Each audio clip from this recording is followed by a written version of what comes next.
ایک بار پھر سے آپ کو بتائیں کہ 190 ملین پاؤنڈ ریفرنس میں بانی پی ٹی آئی کو 14 اور بشرا بی بی کو 7 سال قید کی سزا احتساب عدالت کے جج ناصر جاوید رانا نے محفوظ فیصلہ سنا دیا۔ القادر یونیورسٹی کو سرکاری تحویل میں لینے کا بھی حکم جاری کر دیا گیا ہے۔ پی ٹی آئی کے سابق رہنما اور سینئر سیاستدان فیصل وابڈا نے ہمیں جوائن کیا ہے۔ فیصل وابڈا صاحب، پی ٹی آئی کا اصرار اب بھی یہ ہے کہ یہ ایک سیاسی کیس تھا جس میں انتقام کا نشانہ بنایا گیا بانی پی ٹی آئی کو، پیسہ تو ان کے اکاؤنٹ میں آیا ہی نہیں، عوام کی فلاح پہ خرچ ہو رہا ہے، ان کے دعوے میں کتنی سچائی ہے؟ کیس کو کیسے دیکھ رہے ہیں، فیصلے کو؟ شکریہ ثانی صاحب۔ دیکھیں ثانی صاحب، میں نے آپ کو 4.25 سال پہلے بھی بتا دیا تھا جب میں کابینہ کا حصہ تھا، اور جس دن کابینہ میں یہ منوز آرڈر آیا تھا میں نے اسی وقت کہا تھا کہ اس کا انجام جیل ہوگی۔ یہ ایک straightforward open and shut case تھا۔ این سی اے سے جب مذاکرات کرنے شہزاد اکبر صاحب گئے ہیں ملک سے باہر، تو بھی کابینہ کو نہ پتا تھا نہ اس کی کوئی اپروول تھی۔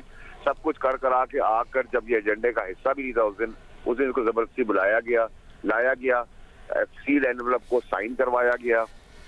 این سی اے نے کہا یہ پاکستان کا پیسہ ہے، آپ کیا کہتے ہیں ٹرانسپیرنسی انٹرنیشنل نے کہا یہ پاکستان کا پیسہ ہے، اس پہ کرپشن ہو رہی ہے۔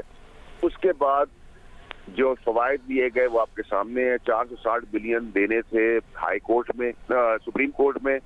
یہ مثال کے طور پر 100 ارب روپے الگ سے تھے، یعنی کہ 560 تھے، لیکن اس کو ایڈجسٹ کرایا گیا، 360 ہوا۔ 100 ارب کا نقصان ہوا پاکستان کو۔ اس 100 ارب کے لیے کوئی بھی کاروباری 8-10 ارب دے گا، وہ فائدے اٹھائے گئے۔ اور عمران خان صاحب 2018 سے پہلے بے ایمان چور نہیں تھے، جمائمہ صاحبہ سے $1 لے سکتے تھے، اپنی طلاق کے ٹائم پہ نہیں لی انہوں نے۔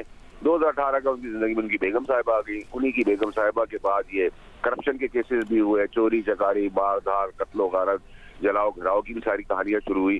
عمران خان صاحب تبدیلی سے تبدیل ہوتے چلے گئے، اور یہ میں نے آپ کو پہلے وقت سے پہلے کہا تھا کہ دونوں اریسٹ ہوں گے، بی بی اریسٹ ہوں گی، وہ بھی آج اریسٹ ہو گئی ہیں۔ اور آج جو پی ٹی آئی کا مذاکرات چل رہے گورنمنٹ کے، دونوں پارٹیاں پی ٹی آئی اور گورنمنٹ دونوں یہ چاہتی ہیں عمران خان صاحب جیل میں رہیں تاکہ وہ انتظار کے مزے لے سکے پی ٹی آئی والے، اس وقت کامیاب ہو رہے ہیں۔ جو ٹی او آر جو چیزیں بتائی گئی ہیں وہ نان سٹارٹر ہے، میں نے پہلے آپ کو بتا دیا تھا، اب یہ مذاکرات رک جائیں گے۔ کل یہ تاثر دیا گیا کہ فوج کے ساتھ بات ہو گئی ہے، مثبت ہوئی ہے، اور میں نے کہا تھا مثبت اور مصیبت میں صبح تک کا فرق ہے، وہ فیصلہ آ گیا تو وہ بھی غبارے سے ہوا نکل گئی۔ جس فوج کی کل تک تعریفیں ہو رہی تھی، آج سے اس فوج کی پھر بیشنگ شروع ہو جائے گی، وہ آپ دیکھیں گے۔ 9 مئی کے واقعہ انہوں نے کہا کہ فوج نے ڈرامہ کیا تھا، گنڈا پور صاحب نے آگے کہا میرے بندے تھے، میں ان کو اون کرتا ہوں، انہوں نے ریڈ لائن کراس کی، ان کو سزائیں دیں، وہ ابھی ایڈمنسٹریٹو کورٹ ہے۔ اور 20 جنوری کے بعد ویسی ٹرمپ کارڈ کی ہوا نکل جائے گی، اس میں بھی ان کو مایوسی ہوگی۔ ہائی کورٹ میں جب یہ اپیل میں جائیں گے تو ان کو مزید مایوسی ہوگی اور یہی برقرار رہے گی سزا۔ تو اب تو مشکلات کا دور چل رہا ہے اور چلتا رہے گا، اور اس کے علاوہ بھی مزید کیسز ہیں۔ اور جو وزیر اس ٹائم کے آج پریس کانفرنس سے کر رہے ہیں، یہ وزراء بھی اندر خانے اپنا نام نہ ڈسکلوز کرنے کے شرط کے اوپر عمران خان صاحب کے خلاف شہادتیں دے کے آئے۔ یہ بھی میں نے آپ کو آج بھی بتا رہا ہوں، اس سے پہلے بھی بتایا تھا۔ ٹھیک ہے، بہت شکریہ۔ سینیٹر فیصل وابڈا صاحب ہمارے ساتھ موجود ہیں۔